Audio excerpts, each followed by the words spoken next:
예수께서 큰 소리를 지르시고 숨지시니라. 이에 성소 휘장이 위로부터 아래까지 찢어져 둘이 되니라. 예수를 향하여 섰던 백부장이 그렇게 숨지심을 보고 이르되 이 사람은 진실로 하나님의 아들이었도다 하더라. 멀리서 바라보는 여자들도 있었는데 그 중에 막달라 마리아와 또 작은 야고보와 요새의 어머니 마리아와 또 살로메가 있었더니 함께 읽겠습니다. 이들은 예수께서 갈릴리에 계실 때에 따르며 섬기던 자들이요 또 이 외에 예수와 함께 예루살렘에 올라온 여자들도 많이 있더라. 아멘. 자, 오늘은 예수님의 12 제자 시리즈 11번째 작은 야고보의 변화에 대하여 묵상을 하겠습니다. 자, 예수님의 12 제자 시리즈도 이제 다음 주 베드로 설교를 마지막으로 이제 끝낼 때가 됐는데 여러분에게 좀 도움이 되셨기를 바랍니다. 오늘도 도움되기를 바랍니다. 작은 야고보를 통해서 주시는 하나님의 말씀이 감동과 도전이 되시기를 축복합니다. 자, 오늘 설교는 지난주에 제가 야고보, 이제 동명이인이지만 우리가 큰 야고보, 작은 야고보 이렇게 구분하는데 지난주에 설교했던 큰 야고보와 오늘 설교할 작은 야고보를 한번 비교해 보겠습니다. 이 비교가 여러분에게 굉장히 의미가 있는 비교라고 저는 생각하고 한번 말씀을 드려보도록 하겠습니다. 자, 지난주에 말씀드렸던 큰 야고보와 오늘 말씀드릴 작은 야고보는 동명이인, 이름만 비슷한 게 아니고 다른 비슷한 것도 되게 많아요. 첫 번째가 그 아버지가 동일하게 등장한다는 겁니다. 자, 지난주에 큰 야고보의 아버지 이름이 세베대라고 그랬죠. 자, 오늘 등장하는 작은 야고보의 아버지는 알페오인데 어떻게 아느냐? 성경에 나와 있기 때문입니다. 그래서 큰 야고보는 세베대의 아들 야고보 이렇게 불리고 오늘 보게 될 작은 야고보는 알페오의 아들 야고보 이렇게 불립니다. 그러니까 동일하게 둘 다 아버지 이름이 성경에 등장한다는 뜻입니다. 지난주에 우리가 살펴본 큰 야고보의 아버지 세베대는 갈릴리 바다에 선단도 가지고 있는 수산회사의 경영자로 상당한 재력가여서 예수님의 사역을 물질로 후원하는 후원회장까지 맡은 것으로 보인다 말씀드렸습니다. 자, 오늘 보게 될 이 작은 야고보의 아버지 알페오 역시도 재력가였는지 아닌지는 제가 잘 모르지만 그 아버지 역시도 어떤 식으로든지 예수님을 지근거리에서 섬기고 도운 것만큼은 분명해 보입니다. 자, 이렇게 말씀드리는 근거는 놀랍게도 예수님의 제자들 목록이 마태복음 10장에 나오고 마가복음 3장에 나오고 누가복음 6장에 나오고 사도행전 1장에 나오는데 네 군데 모두 다 작은 야고보의 아버지 이름이 알페오라고 명기되어 있습니다. 여러분, 성경에 이름이 등장한다는 것은 뭔가 역할이 있기 때문에 등장하는 것 아니겠습니까? 중요하지 않은데 언급할 이유는 없습니다. 이렇게 둘 다 아버지가 언급된다. 큰 야고보의 아버지 이름도 작은 야고보의 아버지 이름도 등장한다는 게 일단 비슷하고 두 번째는 엄마도 등장합니다. 자, 큰 야고보의 어머니 이름이 지난주에 뭐라 그랬죠? 네, 하여튼 잊어버리셔서 저는 너무 감사해요. 했던 얘기 또 하고 했던 얘기 또 해도 새롭게 들리니까 너무 감사해요. 근데 지난주 거는 알고 있어야지. 자, 큰 야고보의 엄마 이름이 살로메 그랬어요. 아마도 그녀는 그 두 아들 야고보와 요한이 제자로 부름받을 때부터 함께 대회에 참여해서 예수님을 섬겨온 것으로 보인다 이렇게 말씀을 드렸는데, 자, 오늘 주인공인 작은 야고보의 엄마도 같아요. 자, 마가복음 15장 오늘 본문 한번 보실까요? 마가복음 15장 40절 시작. 멀리서 바라보는 여자들도 있었는데 그 중에 막달라 마리아와 또 작은 야고보와 요새의 어머니 마리아와 또 살로메가 있었다. 자, 살로메는 설명드렸고요. 자, 여기 보니까 작은 야고보와 요새라는 친구의 어머니 마리아가 나와요. 작은 야고보의 엄마 이름도 나와요. 그 이름은 마리아예요. 자, 근데 이 엄마 또한 41절에 보니까 이들은 예수께서 갈릴리에 계실 때에 따르며 섬기던 자리였다. 예수님이 갈릴리에서 이제 공생의 사역을 시작하실 때부터 12제자를 부르시고 그들을 제자 삼으셨을 때부터 이 여인들도 함께 예수님의 사역을 수종들던 여인이었다, 이 뜻입니다. 그러니까 동일하게 지난주에 말씀드렸던 큰 야고보도 제자가 되면서 엄마도 함께 따라왔다.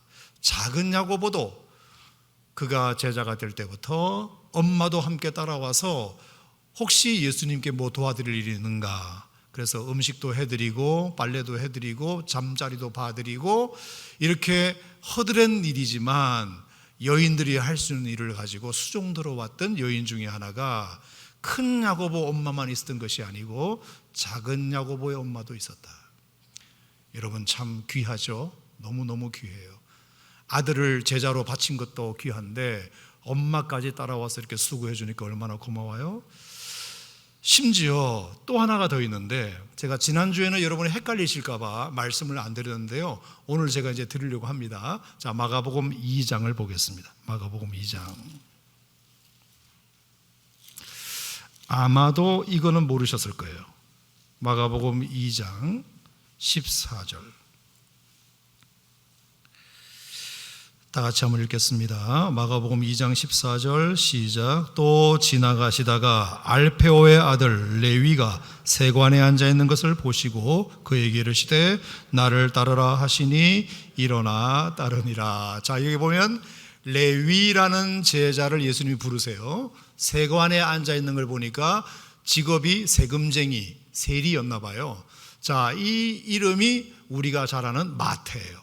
레위라고도 하고 마태라고도 하죠. 자, 그런데 이제 우리의 관심은 뭐냐? 이 마태를 예수님이 제자로 부르시는데 그 아빠 이름이 나와요. 뭐죠? 알페오. 작은 야고보의 아버지 이름과 똑같아요. 그러면 이게 무슨 뜻이다?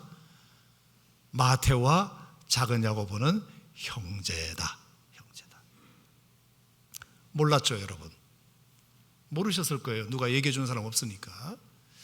자, 그러니까 정리를 해보면 예수님의 12명 제자 중에 형제로 제자된 팀이 몇 팀이냐?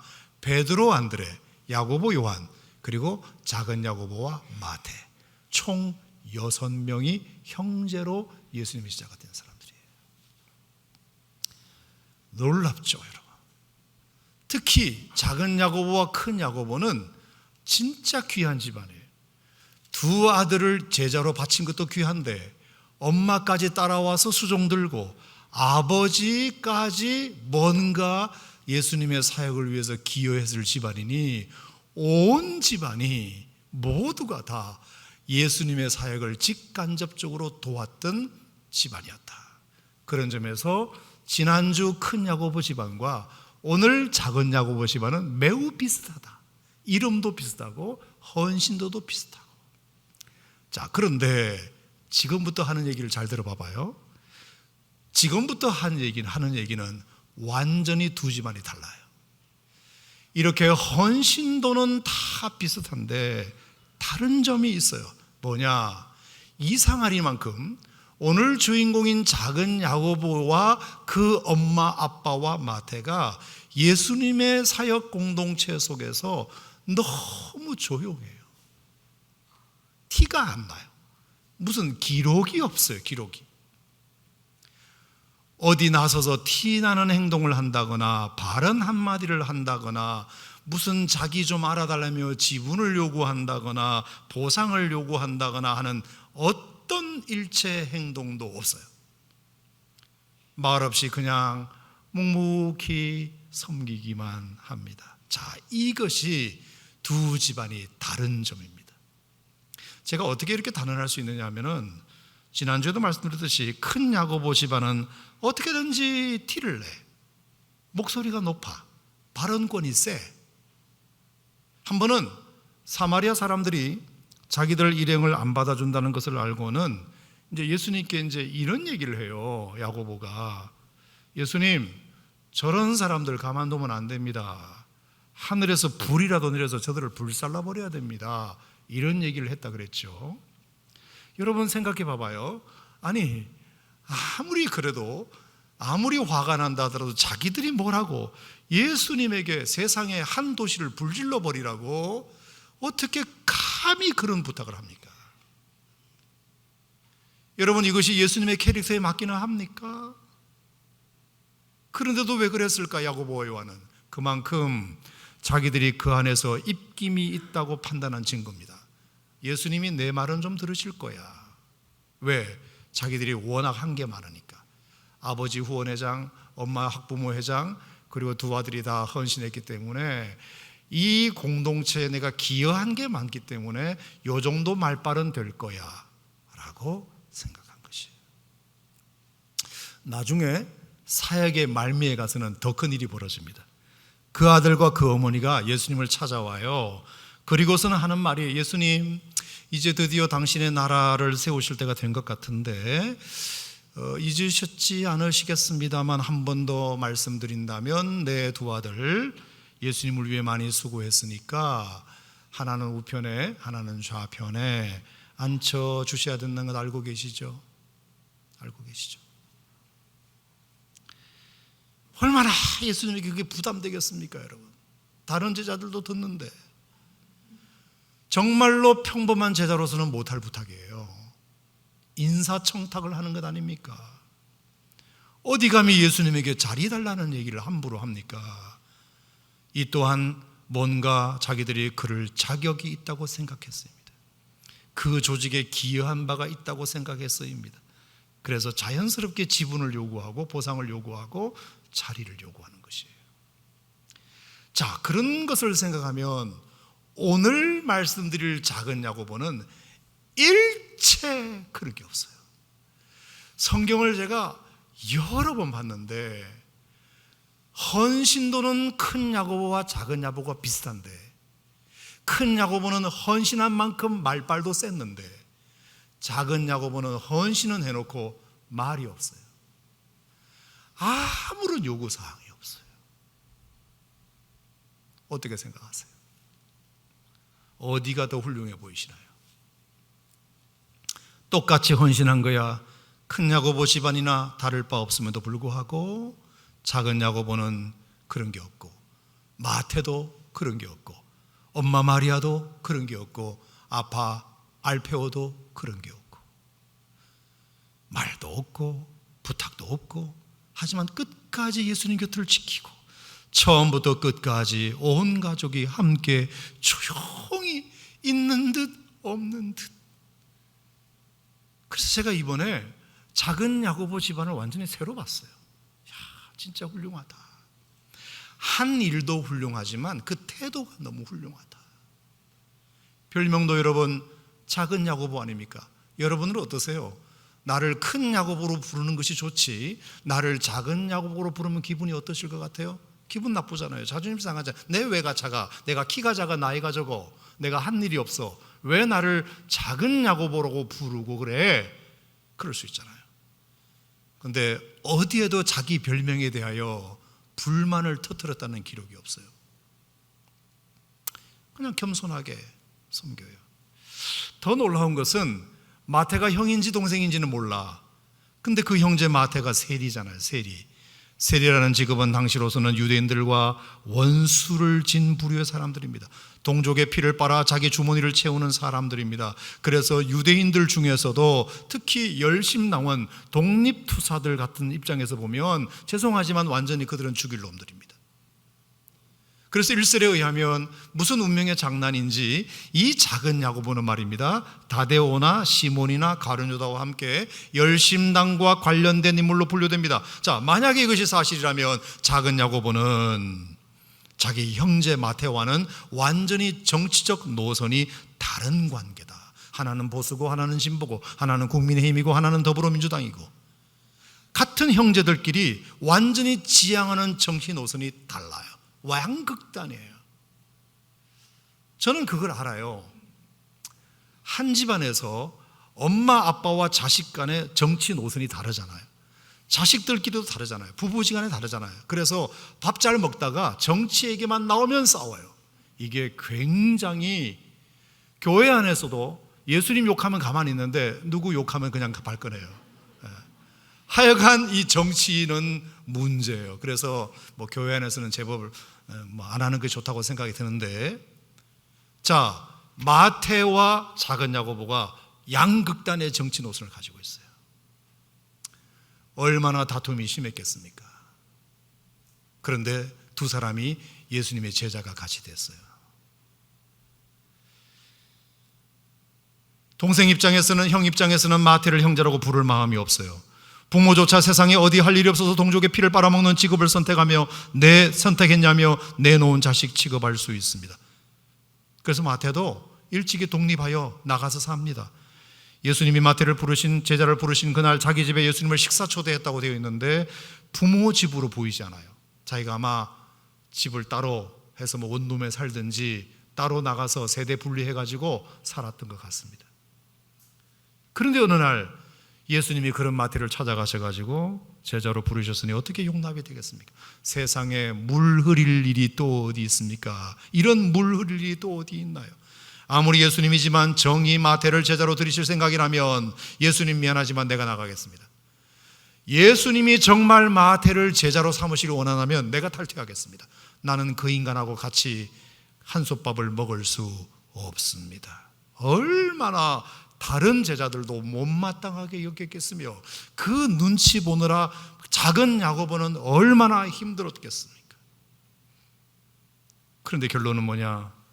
놀랍게도 두 사람은 그 와중에도 어떤 분쟁도 없이 너무 멋지게 예수님의 제자로서의 사명을 끝까지 하나 되어 완수합니다. 한번 따라해 보시겠어요? 끝까지 하나 되어.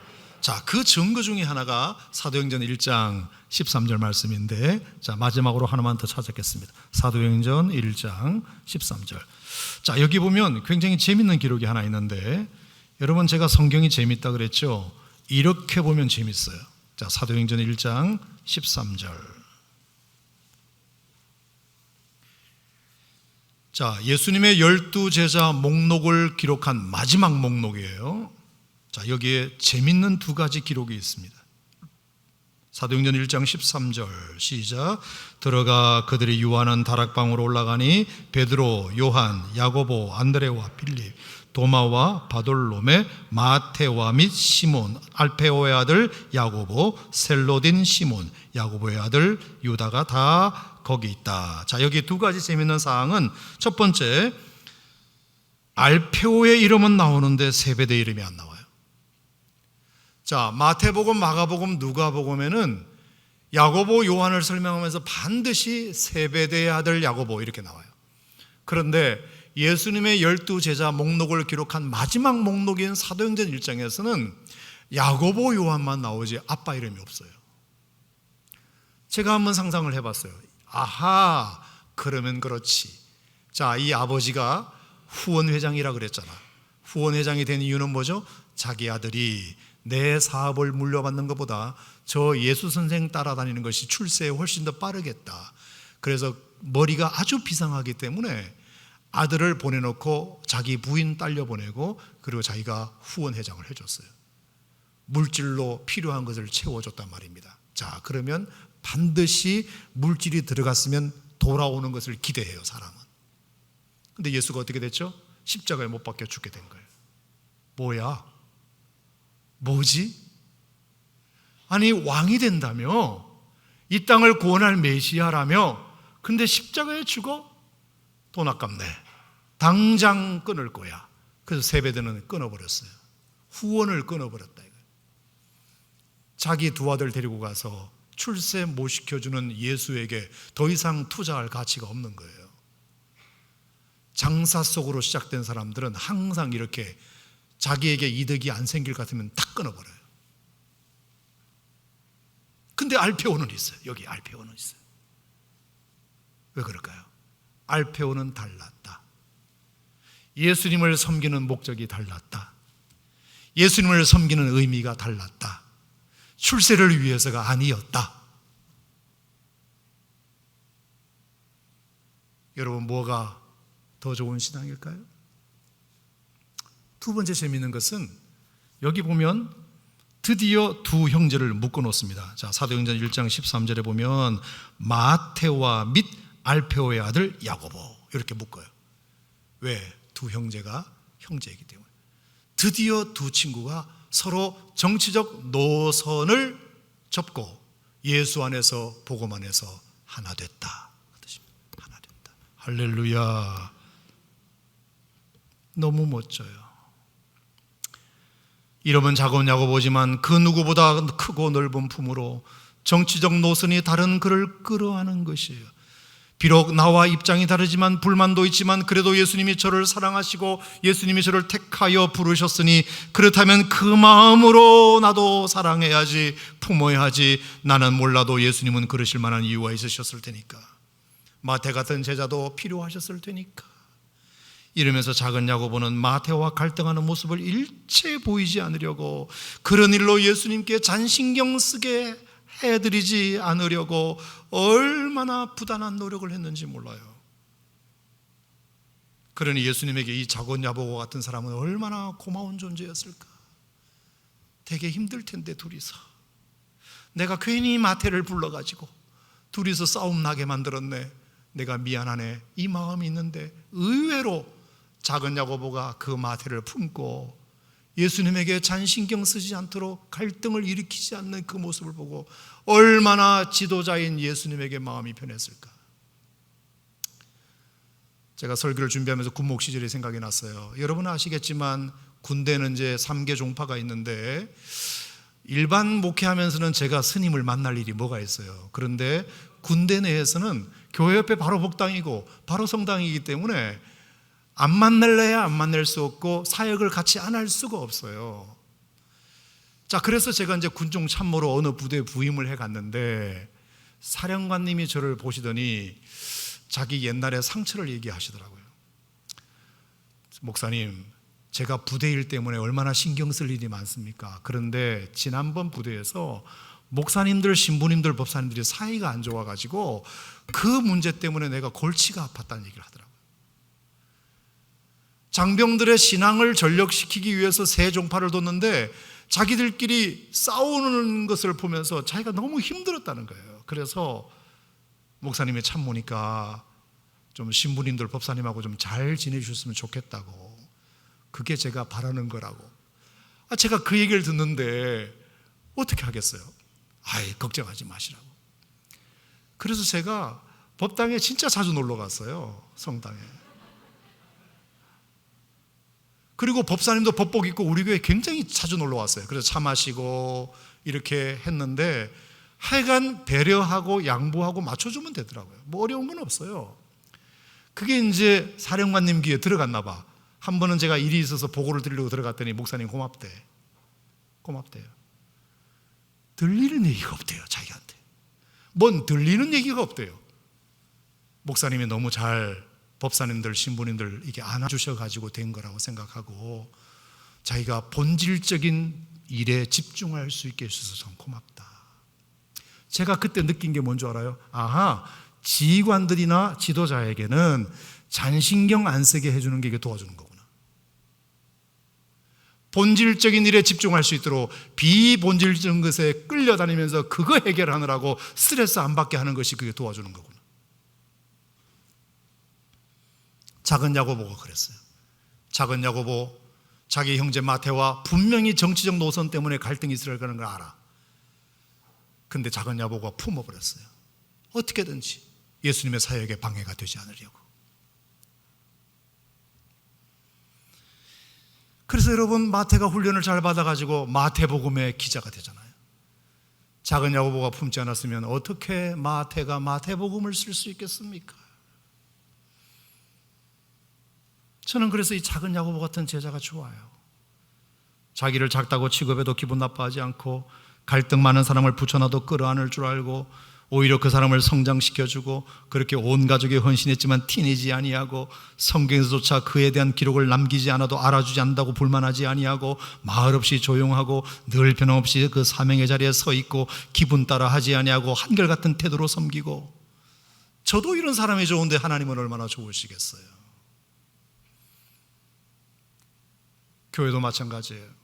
주보에 이름 적힐 일이 1년 가야 한 번도 없지만, 강단에 올라서 뭘 할 일이 한 번도 없지만, 교회에서 안수집사님, 장로님, 권사님 소리 한 번도 들어본 적 없지만 늘 예배 자리를 한결같이 지키시는 분들, 묵묵히 교회가 맡긴 일을 잘 감당해 주시는 분들, 자기 시간 자기 돈 들여서 목원들 잘 이끌으시는 목자님들, 맡은 반 아이들 아이스크림이라도 더운데 사서 먹이면서 교회 재무 붙이게 만드는 우리 교사님들, 국수봉사 한다 그러면 제일 먼저 나오시는 분들, 제일 마지막에 끝나고 행주 빨아가지고 딱 걸어놓고 가시는 분들, 주보에 안 나와요. 그분들이 오늘 우리 교회를 지탱하시는 분들이세요. 엊그제 제가 이제 오래간만에 전화를 받았는데, 군에서 사역할 때 권사님이 한 분이 저한테 전화하셔서 다른 의논할 일이 있어가지고 감동이 된 게 뭐냐, 지금도 그 양반은 새벽마다 저를 위해서 기도하고 있다요. 저희 집사람 이름 불러가며 심지어 저희 성지 성빈이 딸 이름까지 외워서 기도를 하고 계시다. 제가 목회할 때 그분을 이제 권사로 임직해 드린 것은 제가 있지만, 그때가 1996년 7년이에요.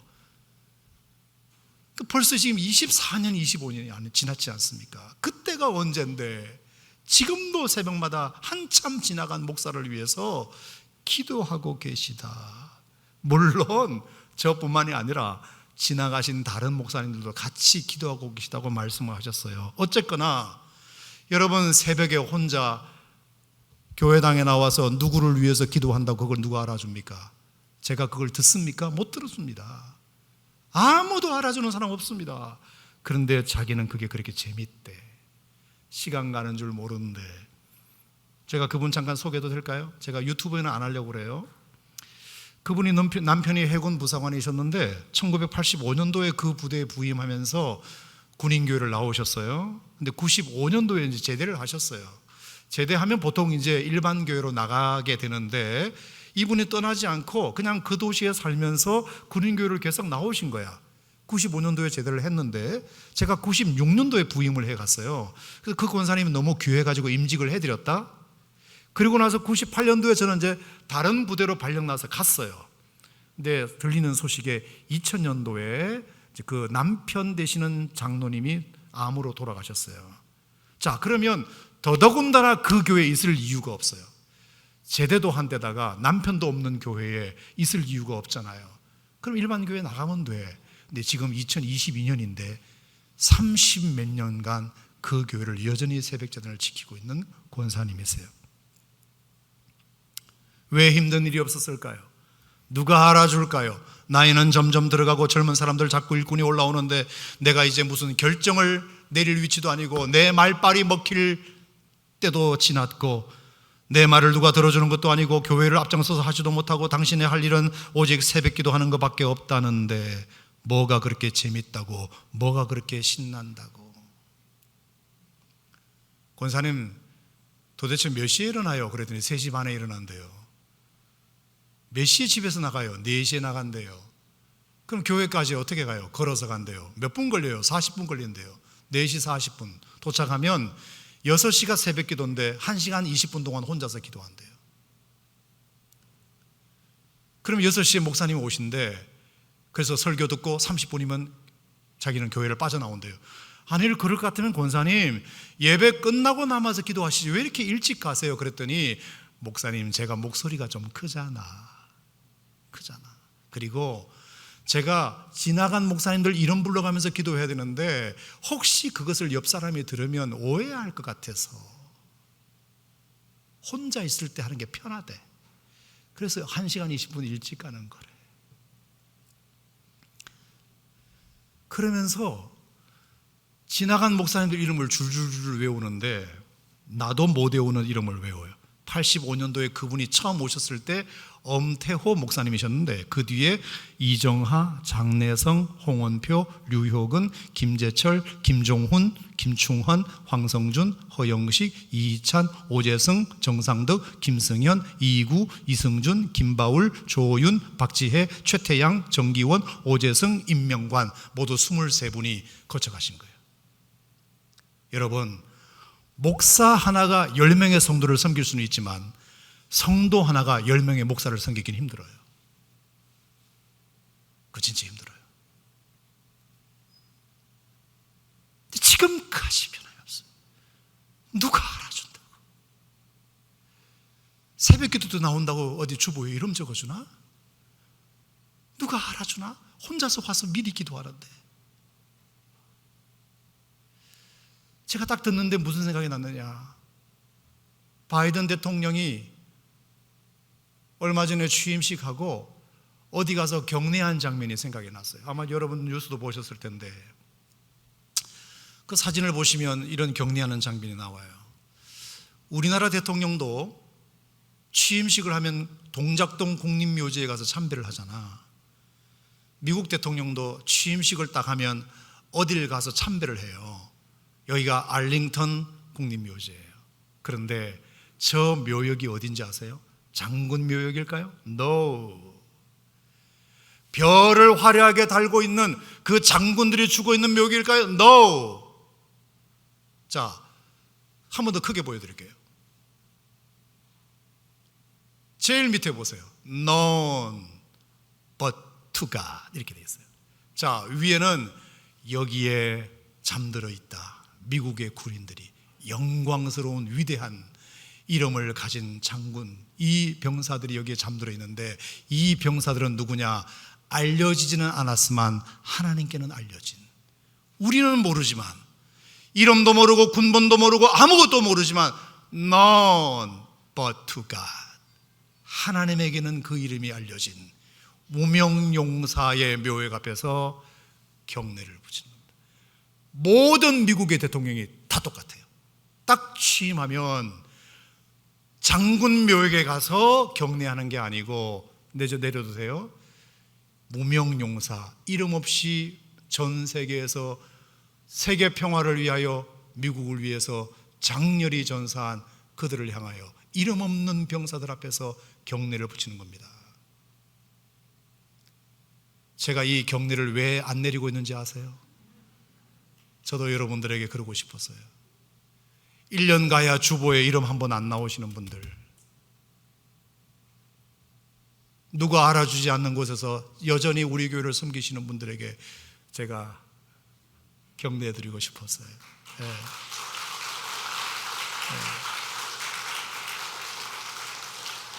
저는 여러분들에게 하나님도 격려하시리라 생각이 들어요. 진짜 훌륭한 성도구나. 작은 야고보처럼 온 가족이 다 헌신했지만 큰 야고보 집안처럼 어디 뭐 요구하고 티내고 말빨 앞세우고 그러지 아니하고, 성경에 기록이 없어. 아예 하나도 기록이 없어요. 묵묵히 자신의 자리에서 알아주든지 None but to God, 사람들에게는 알아주지 않지만 하나님에게는 알려지리라 믿고 성실하게. 나중에 역사가 요세푸스가 이 작은 야고보에 대해서 이렇게 평가했습니다. 들어보세요. 예수님이 12제자 가운데 가장 기도를 많이 한 제자, 예수님이 12제자 가운데 가장 예수님을 닮은 제자, 이렇게 요세푸스가 작은 야고보에 대하여 평가를 남겼습니다. 아마 여러분들도 여러분 주변에 존경할 만한 그리스도인이 있으시다면 이 작은 야고보의 캐릭터를 가지신 분을 존경할 거예요. 틀림없이. 그렇죠? 근데 왜 그런 분을 존경을 하면서 나는 그렇게 되지 않으려고 하죠? 나는 자꾸 이름을 드러내려고 하죠? 존경은 그분들을 존경하면서 왜 나는 존경받는 그런 대상이 되지 않고 자꾸 뭔가를 내세우려고 하죠? 티를 내려고 하죠? 모순되잖아요. 저는 요세푸스의 이 고백이, 이 평가가 저는 여러분 주님 앞에 여러분이 받는 평가가 되기를 축복합니다. 가장 기도를 많이 했던 제자, 가장 예수님을 닮았던 제자, 작은 야고보. 여러분 앉아 계신 그곳은 교회입니다. 개모임이 아니에요. 정치 집단도 아닙니다. 어떤 회사도 아닙니다. 사회단체도 아닙니다. 그런 데 가서는 이름을 내세요. 얼마든지. 그리고 요구하세요. 당당하게. 하지만 교회는 조금 달라요. 그런 사람이 많을수록 교회는 깨져요. 교회는 분란이 일어나요. 교회 분위기가 싸해요. 근데 무명용사 넌 버투가 사람들에게는 알려지지 않았지만 하나님은 기억하시는 이름들이 어느 교회든지 많으면 그 교회는 부흥될 줄로 믿습니다. 그 교회가 좋은 교회일 줄로 믿습니다. 기도하겠습니다.